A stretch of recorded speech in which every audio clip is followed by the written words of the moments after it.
Hello friends, today we are see how to single LED blink. This is a required component of single LED blink. This is a jumper wire. This is a breadboard.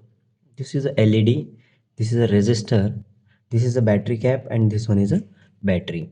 So first of all, we are connect on LED. We are connect on breadboard one LED. You can see here LED have two legs. First positive leg and negative leg. Which leg is a long, that is called positive leg, which leg is a short, that is called negative leg. We are connect on the breadboard two different blocks.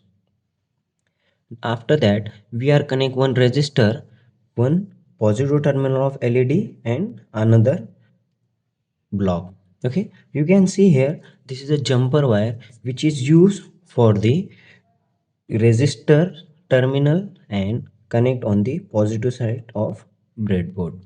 Then after that we are connect the negative terminal of LED to the negative side of the breadboard.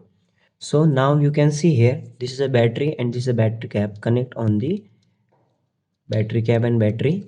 And after that we can see here this is a positive side which is connect to the positive side on breadboard, and this is a negative terminal which is connect to the negative side on breadboard. So you can see here our single LED will be blink. Have a nice day, you can enjoy it. Thank you friends.